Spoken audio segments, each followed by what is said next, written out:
Hello बच्चों, I welcome you all once again to my YouTube channel. स्वागत है सभी का मेरे यूट्यूब चैनल पे। आज पढ़ने वाला है very very important topic of class 12। आगे तो बोर्ड एग्जाम आने ही वाली कंफर्म, आज से ही प्रिपेयर रहते हैं, नो प्रॉब्लम। आज डिस्कस करने वाले हैं कि अलग अलग टिप्स क्या हो सकती है for novel section. And I think ये जो नया पैटर्न है बोर्ड एग्जाम का, उसमें novel section one of the difficult topic है, क्योंकि आपको यहाँ पे पैसेजेस नहीं होते हैं। ओके, दिन कुछ क्ल्यू ही नहीं होते हैं। आपको प्रॉपर स्टडी ही करनी होती है, बट स्टिल आज कुछ टिप्स देने वाला हूं जिससे मे बी ये जो सेक्शन होता है, और ये सेक्शन कैरी करता है 16 marks. I think 16 marks are not less than out of 80। अगर 80 की बात करें तो 16 मार्क्स आर नॉट लेस। तो देख लेना है कि नॉवल सेक्शन क्या होगा। तो मोस्ट इंपोर्टेंट हमारा जो पर्टिकुलर टेक्स्ट बुक में जो सेक्शन है 4 नंबर सेक्शन, उसी पे हमें नॉवेल के क्वेश्चंस आएंगे। And all the novels are important. आपको ऑप्शंस भी नहीं मिलते हैं, याद रखना है जो क्वेश्चन है सॉल्व करना है। चारों नॉवेल पे क्वेश्चंस आते हैं, because every novel is asks for 4 marks. ये सबको पता ही होगा, बट ये थोड़ा चैलेंजिंग हो सकता है। Still I will make some things that you will feel it little bit easy to solve this topic. Okay, देखते हैं कि क्या होगा। तो पहले देखते हैं कि क्वेश्चन किस पे आ सकते हैं।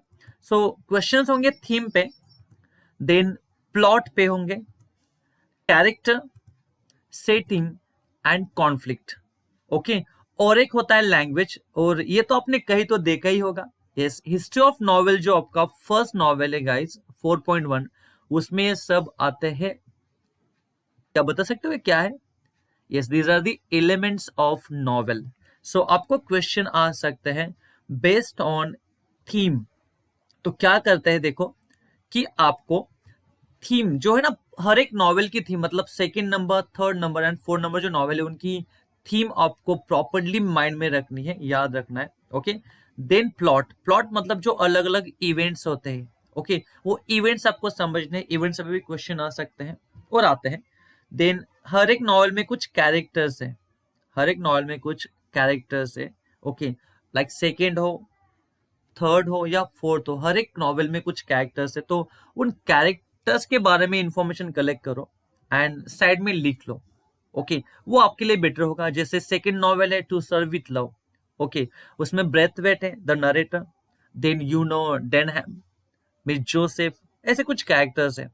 तो आगे जाके भी आपको अलग अलग कैरेक्टर्स मिलेंगे, तो उन कैरेक्टर्स के बारे में कुछ लिख के रखो properly and understand them properly. Settings मतलब बैकग्राउंड क्या है, प्लेसेस का इंपॉर्टेंस आपको बताना हो सकता है, हर एक प्लेस का क्या इंपॉर्टेंस है। क्योंकि ग्रीन स्लेट स्कूल, ओके, उसमें जो फंक्शन हुआ था, हाफ ईयरली रिपोर्ट, वो बोल सकते हैं। देन आपको अलग अलग नॉवेल है, वहां पे अलग अलग इंग्लैंड की सेटिंग हो सकती है। तो सेटिंग्स मतलब जो बैकग्राउंड है, जो प्लेसेस है, उसके बारे में क्वेश्चन आएंगे।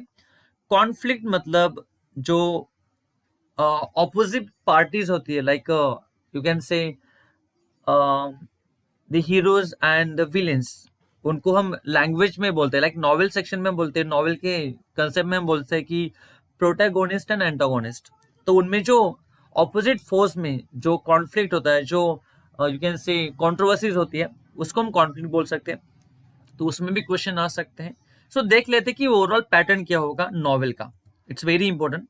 Section number 4, it will be literally genre and a novel. ठीक है, देख लेते हैं, उसे नॉवेल बोलेंगे। It will begin with question number 5A। तो ये होगा स्टार्ट आपका क्वेश्चन नंबर 5A से। ओके, एंड डोंट फॉरगेट कि ये सब होगा आपको ऑब्जेक्टिव पे, और ये जो क्वेश्चन होगा it's completely based on novel number 1 means 4.1। जो हिस्ट्री ऑफ नॉवेल उस पे क्वेश्चन आएंगे, क्वेश्चन नंबर 5 और होगा A. Complete the activities given below as per the instructions. Carry करेगा 4 मार्क्स। मैंने बोला ही था कि हर एक नॉवेल कैरी करेगा 4 मार्क्स। एक भी नॉवेल स्किप आप इग्नोर नहीं कर सकते हो, निग्लेक्ट नहीं कर सकते हो। Every novel has a 4 marks weightage, याद रखना है।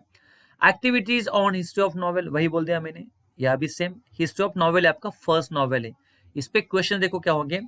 ऑन एमसीक्यू कैसे हो सकते हैं, मैच द कॉलम, मतलब एक कॉलम में हो सकते हैं name of the novels, then उनके नॉवेलिस्ट मैच करो, और वहां पे बहुत सारे हैं novel and novelist. Okay, chronological order, जो इवेंट्स की सीक्वेंस होगी वो जम्बल्ड फॉर्म में होगी, उनको क्रोनोलॉजिकल मतलब अल्फाबेटिकल ऑर्डर में फ्रेम करनी हो सकती है। ये भी आ सकता है। फिल इन द ब्लैंक्स, ये भी सिंपल है, ऑब्जेक्टिव हो सकता है, कुछ ऑप्शंस भी मिलेंगे। ट्रू और फॉल्स भी आ सकता है उसमें, तो आपको इसके लिए भी रेडी रहना है। Okay, one more thing, pick the odd man out. Okay, ये क्वेश्चन पूछा गया था फॉर 2 मार्क्स। अभी जो एग्जाम हुई ना, बोर्ड एग्जाम जो मार्च में हुई थी, तो उसमें एक क्वेश्चन पूछे गए थे mostly. Then elements of novel भी पूछ सकते हैं, जो बेसिक है। Okay, a small kind of. Okay, so इन सब एक्टिविटीज पे आपको क्वेश्चन आएंगे। So the simple tip for this one is कि जितना हो सके जो नॉवेल है, फर्स्ट आपका हिस्ट्री ऑफ नॉवेल, उसको पढ़ो प्रॉपरली, थॉरोली पढ़ो, बार बार पढ़ो, and please keep underlining the important things. जब मैं ऑफलाइन पढ़ाता हूँ, और इस जो मैंने पेपर चेक किए, I think I check 350 papers of Mumbai university, तो मुझे एक मैंने फोकस किया, एक मैंने बात नोटिस की कि बच्चों को जो प्रॉब्लम आया वो आया है इसी सेक्शन में। आई डोंट विश कि आपके साथ यही हो, so please please be focus on it. तो पर्टिकुलरली हर एक पॉइंट को, हर एक इंपॉर्टेंट थिंग को अंडरलाइन करते रहो। सो उसी पे फोकस करो, उस पे क्वेश्चन आते हैं। ओके, तो ये होगा आपका question number 5A। Okay, it has सब 4 सब क्वेश्चंस। आगे देखो बी, क्वेश्चन नंबर 5B होगा। Okay, so just question number 5, ये यही आपका ऑब्जेक्टिव है, बाकी सब है डिस्क्रिप्टिव, और जहां पे पैसेज नहीं आने वाला है, पैसेज नहीं आने वाला है, याद रखना है, ठीक है। सो देख लेते हैं। So answer in about 50 words. आपको हर एक क्वेश्चन का आंसर 50 वर्ड्स में देना है to the questions given below, और हर एक क्वेश्चन कैरी करेगा अगेन 4 मार्क्स। दिख रहा है, it carries. Okay, look at now, section होगा 4 मार्क्स के लिए, और एक क्वेश्चन होगा 2 मार्क्स के लिए, यू कैन सी दैट, ठीक है। Means 2 question will be there. और देखो ऑप्शन नहीं होगा। क्वेश्चन नंबर 1 देखो, पहले देख लेते हैं। Questions to be frame on elements such as, elements आपको पता है, plot, structure, theme, setting, language, character.